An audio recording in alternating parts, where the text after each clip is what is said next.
भारत की नर्स पर यमन में फांसी का संकट। आज सुप्रीम कोर्ट में सुनवाई, क्या टल सकती है सजाए मौत। नमस्कार, मैं हूं श्रुति श्रीवास्तव और आप देख रहे हैं न्यूज 18 का डिजिटल प्लेटफॉर्म। सुप्रीम कोर्ट सोमवार यानी आज के दिन उस याचिका पर सुनवाई करेगा जिसमें केंद्र सरकार से मांग की गई है कि वह कथित हत्या के आरोप में यमन में फांसी की सजा का सामना कर रही केरल की नर्स निमिषा प्रिया के लिए राजनयिक माध्यमों का इस्तेमाल करें।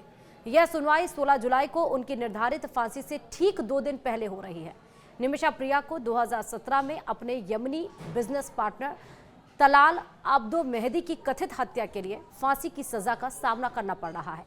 सुप्रीम कोर्ट में दायर याचिका में निमिषा प्रिया को फांसी से बचाने के लिए पीड़ित परिवार को ब्लड मनी देने के विकल्प पर विचार करने की मांग की गई।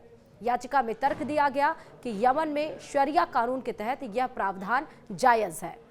जस्टिस विक्रम नाथ और जस्टिस संदीप मेहता की पीठ इस मामले की सुनवाई कर सकती है। सुप्रीम कोर्ट में याचिका एडवोकेट सुभाष चंद्रन के आर ने दायर की ये याचिका में तर्क दिया गया कि ब्लड मनी भुगतान से पीड़ित परिवार केरल की नर्स निमिषा प्रिया को माफ करने के लिए प्रभावित होगा।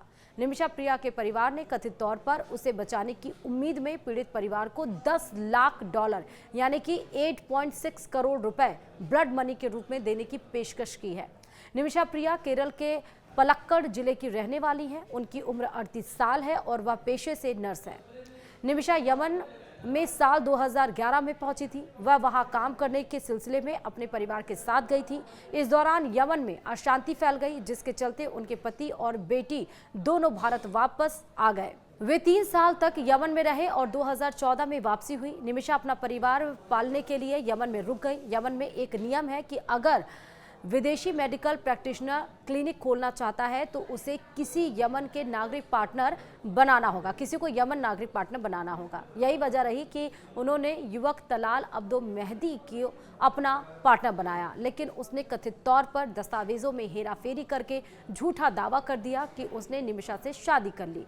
कहा गया कि मेहदी ने उसका पासपोर्ट जब्त कर लिया, वर्षों तक उसका शारीरिक और फाइनेंशियल शोषण किया, साथ ही साथ बार बार धमकियां दी। साल 2017 में निमिषा ने मेहदी को बेहोश करने की कोशिश की ताकि वह अपना पासपोर्ट वापस ले सके और यमन से भागकर भारत लौटे, लेकिन बेहोश करने का प्रयास जानलेवा साबित हुआ और मेहदी की मौत हो गई। आरोप है कि निमिषा ने उसके शव के टुकड़े टुकड़े करके उसे ठिकाने भी लगा दिया। उसे 3 साल बाद 2020 में मौत की सजा सुनाई गई, जिसे यहूदियों की सर्वोच्च न्यायिक परिषद ने 2023 में बरकरार रखा।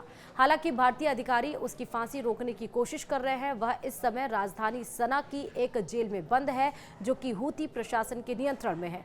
हूती प्रशासन के साथ भारत के कोई औपचारिक रूप से राजनयिक संबंध नहीं है, लेकिन अब कोशिश यही की जा रही है कि किसी भी तरह से राजनयिक इंटरफेरेंस करके निमिषा को बचाया जा सके, क्योंकि 16 तारीख को निमिषा की फांसी होनी है। 2 दिन पहले आज सुप्रीम कोर्ट में इसको लेकर सुनवाई होगी।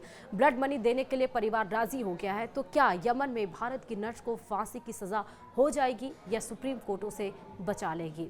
सबकी निगाहें सुप्रीम कोर्ट के फैसले की तरफ टिकी हुई हैं। वीडियो में इतना ही। देखते रहिए न्यूज़ 18। नमस्कार।